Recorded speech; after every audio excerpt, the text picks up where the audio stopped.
welcome to the Piston Fanatic. I'm your host, Dave Dalton, and I'm excited to share my passion and perspective of our Detroit Pistons as we go on this fantastic voyage together.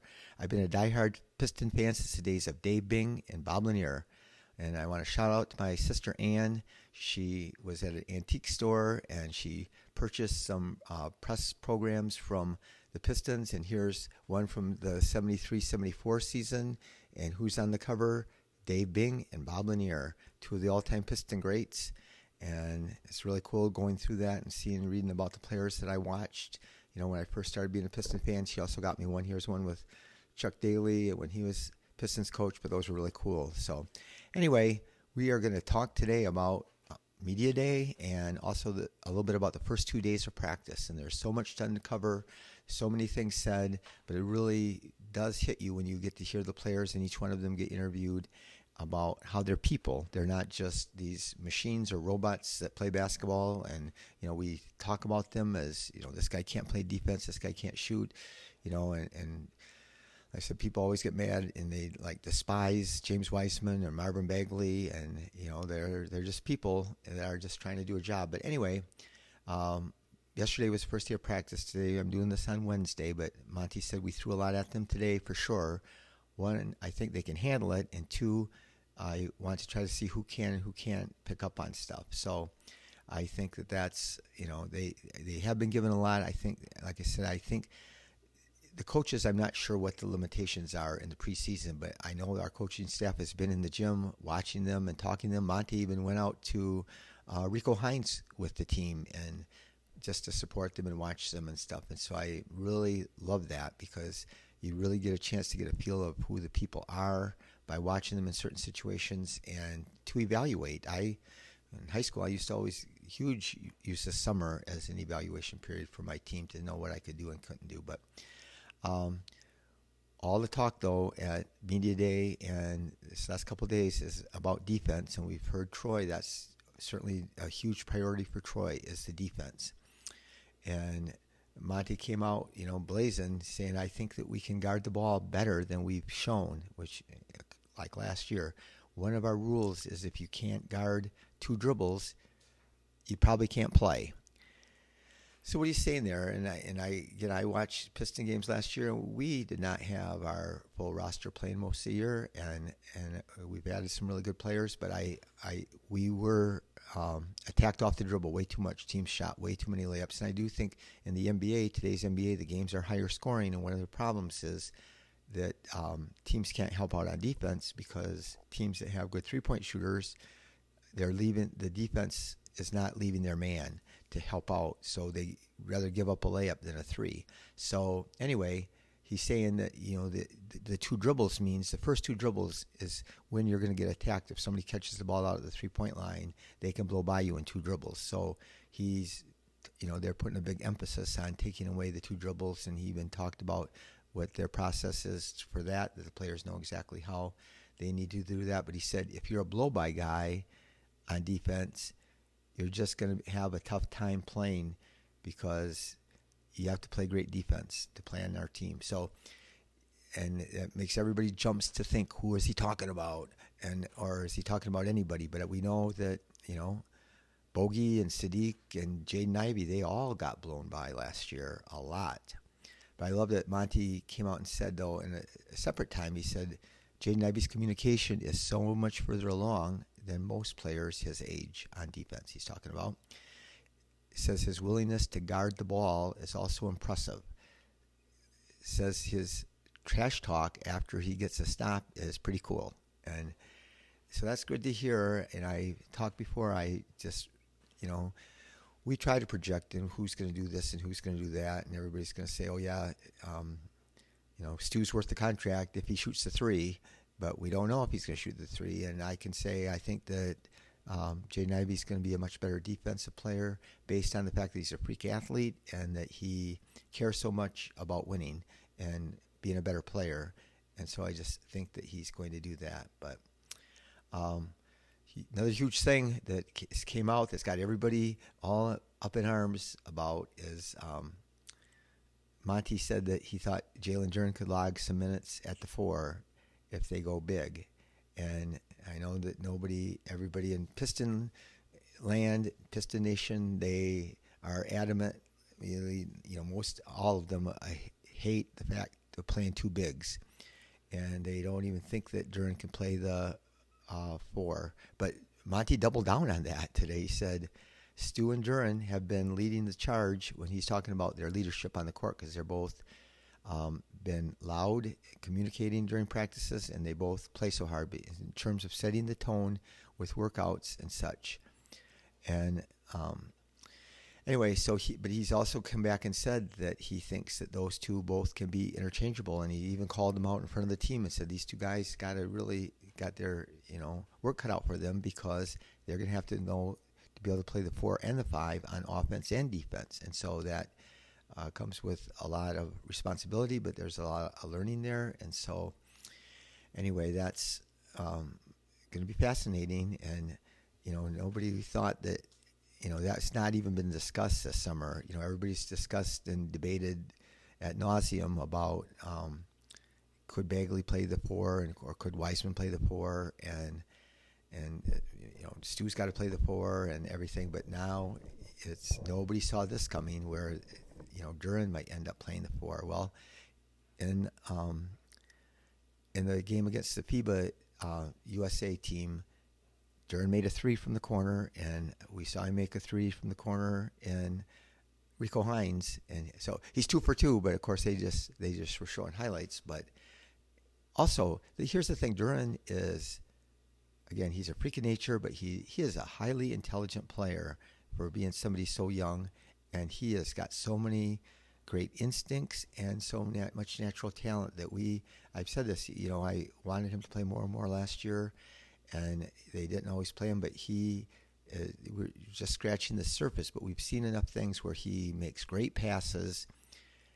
We've seen him make some great moves. Remember the game? I think he scored 27 points last year in a game, and he made these other moves, because usually all we saw him do was dunk.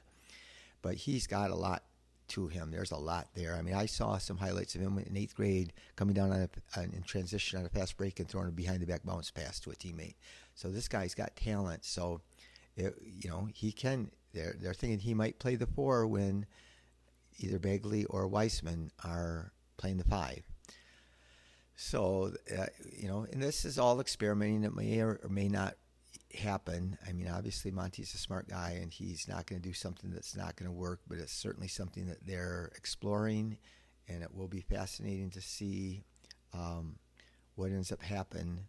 So it says the thing is, he also talked today about Wiseman and Bagley, and this is hard. He's already come down. I mean, I thought maybe there would be more opportunities, but he basically has said, Bagley and Wiseman are battling for the backup 5 position behind Duren, and he said both are deserving, and both of them are talented. He said Bagley has a really good body of work, and he also has been, and Wiseman is really talented and really young, but he has a lot of skill and stuff. So that is the battle that everybody has talked about.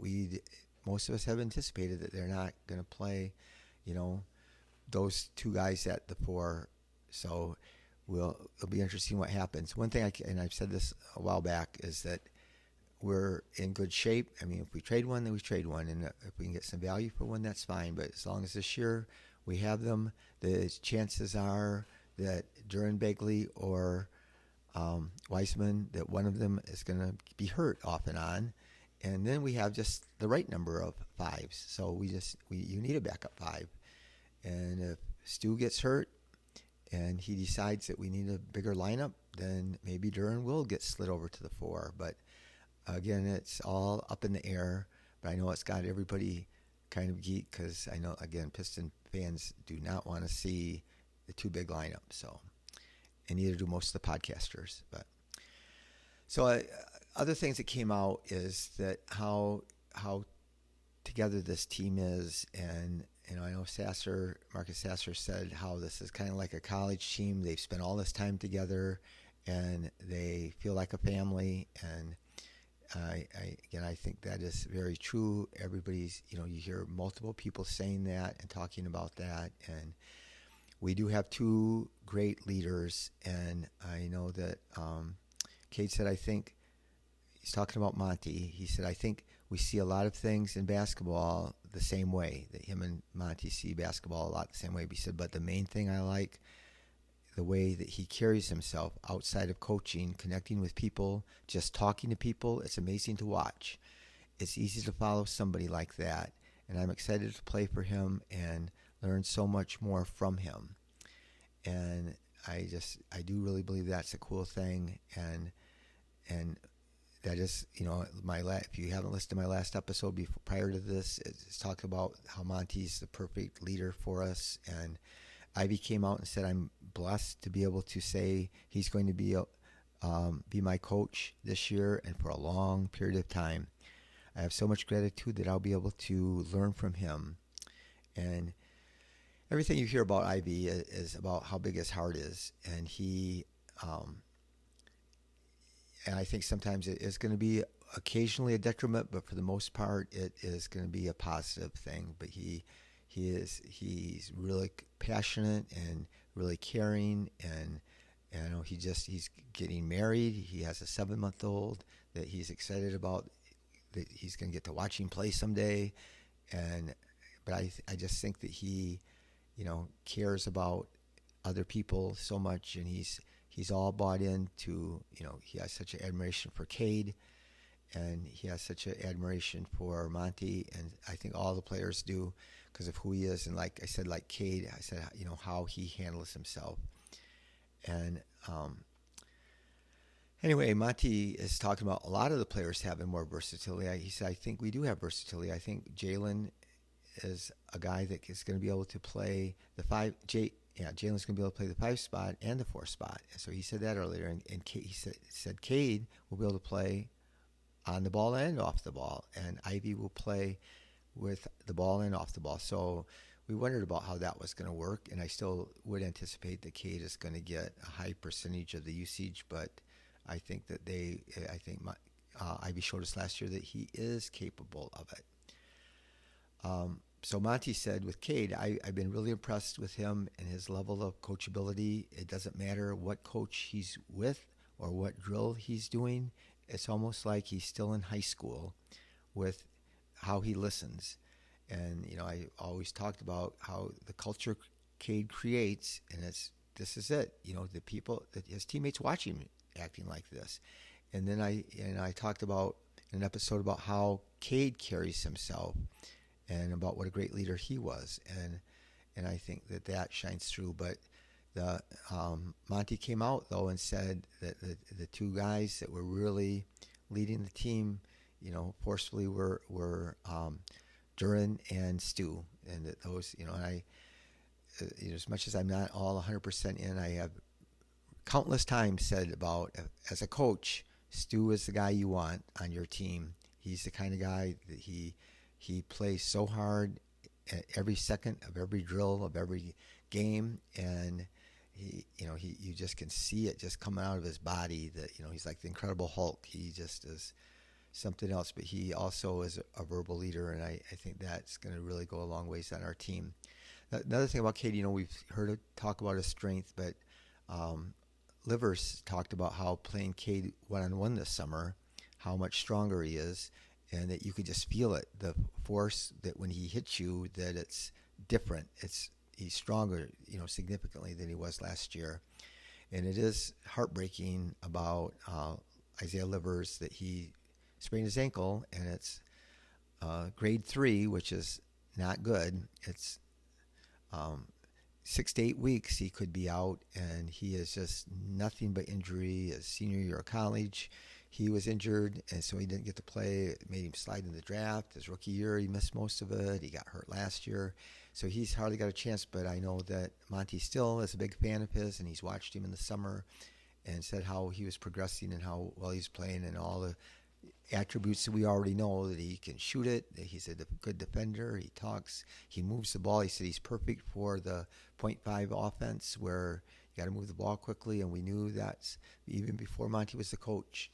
That was evident that he was so good at moving the ball quickly. But a huge thing that everybody talked about, all these players, and again, we're not there, so I didn't get to go to the press conference, but they all these different people are talking about Ausar.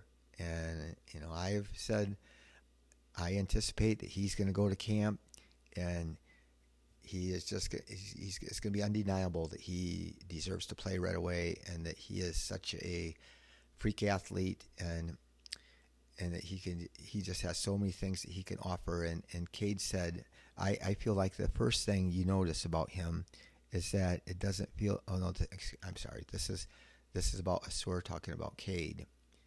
The first thing that you notice is when talking about him is that he doesn't feel like he's 22. He feels like he's a 10-year vet. The way he conducts himself, his leadership is crazy for someone his age. I just try to learn from him. Anytime I have questions, I go to him and some of the vets and just try to learn. And so that is, again, we talked about his leadership and how awesome he was at that. So, but anyway, CADE talked about Ausar and said about how great his defense is and how phenomenal he's been playing in the summer, and how his passing and his playmaking is underrated. So that's another thing I said about him, that he, typically, and why I wasn't all in on him prior to the draft, before I saw him play, really, is that he can't shoot. But his passing and his defense, especially his defense, is so elite. And again, every talking, when you hear Troy talk, and when you hear Monty talk, and you hear everybody talk, it's all defense. And so if that's truly what they're going to do, then, he is, again, people think that arguably he's going to be our best defender. And they talked about how ask him about, Monty, about lineups and how they're going to balance with, so we have these guys that theoretically can shoot, which is CADE. CADE said that he worked the most this summer. His big priority was shooting, and I know that he was working before he could even shoot with the ball in his hand. He was working on changing his shot with John Beeline. He was retooling his form and his muscle memory so he, could get more arc on the ball and get more lift from his shoulder. And so he spent all this time shooting. So again, I watched him, shoot, a little bit against the FIBA team, the USA team, and watch him shoot at Rico Hines, and his shot had more arc. That was the big thing I was really concerned about, was his arc. But anyway, so CADE still has to prove it. He has to do it on the court. He has to do it in NBA games, shoot, consistently from the three. And so right now he has not proven that so far in his career. So neither has Jaden Ivey. He shot really well last year, and he got much better at the end of the year. And I said the highlights I've seen of him this summer, his shot is even smoother and better.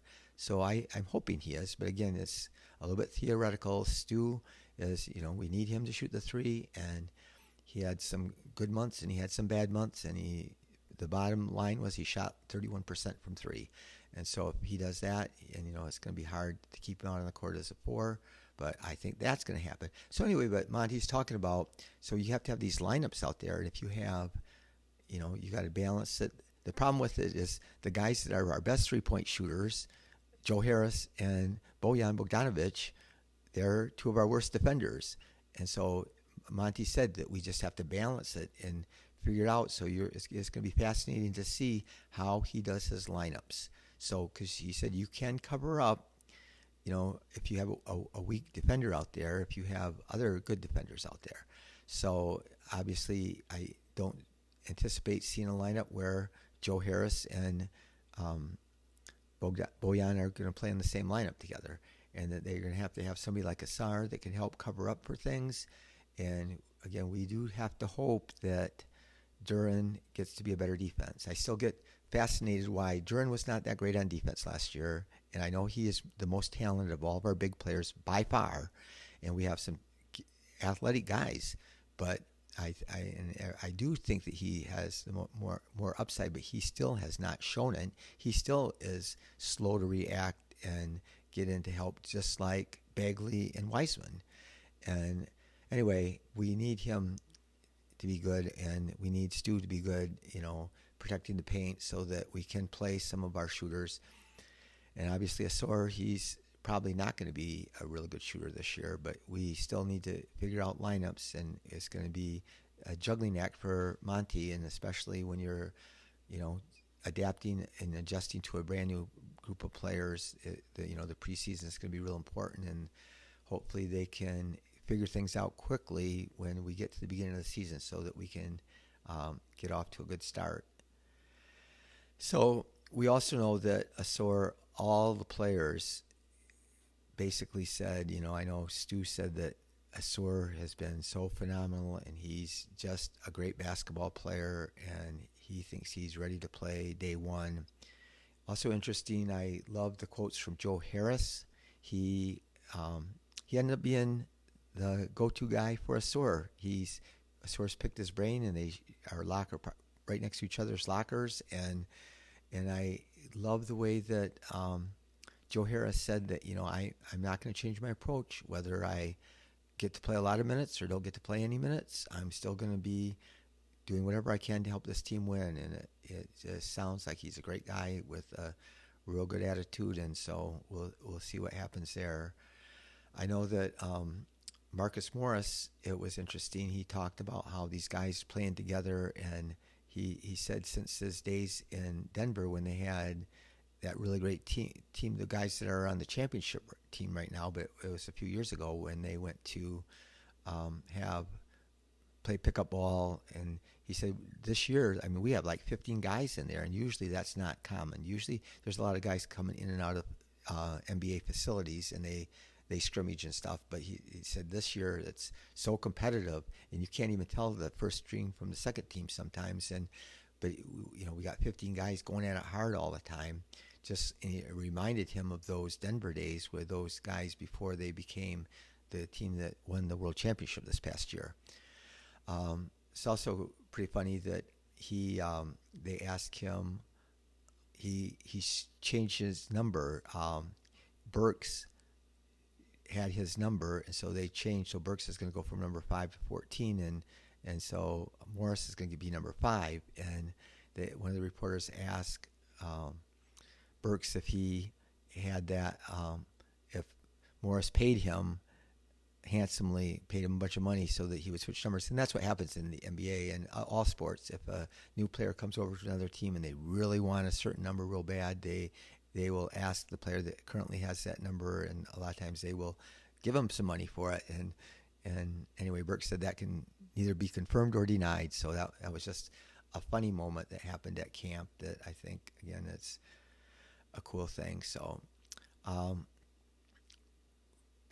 first preseason game is going to be against Monty's old team, Phoenix Suns, this coming Sunday at 3 o'clock, and I just can't wait. I'm just so excited about hearing all this news that's coming out of camp and all the positive signs, and I do think that we are in a great spot, and I think that I do think that Ausar is going to get to play. Burke said I've been playing a lot of pickup ball with him, and he's ready. And like I said, I think his amazing athleticism is going to be a big difference. I think that if you were to go to their scrimmages right now and watch them play, it's just so at another speed. So anyway, if you are listening on YouTube, please subscribe. And if you're listening on Spotify, leave a 5-star review. Share this with somebody. Again, thank you for listening. I prepared hours for this podcast, and I had a million things written down, and I just, I know a lot of other podcasters have shared different things, so I thought I wouldn't go into too many things or spend too much time, but I am excited, and I waiting for more news that we haven't heard.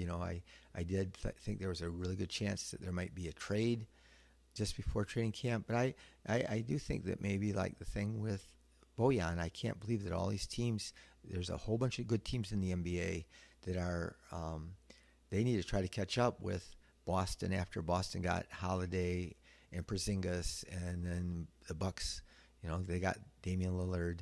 And what about the Blazers? Man, they ended up, it looked like they were going to, not get a very good haul for trading Lillard. I thought they waited too long to trade him. They should have traded in prior years, but in the end, they came out smelling like a rose. They got lots of assets. They got Ayton, but they got a lot of good draft picks, and I think they're going to be a hard team in 4 or 5 years, just like the Pistons. I think we're maybe a little bit ahead of them, but thank you for listening. Be the reason that somebody feels valued and cared for. And let's go Pistons.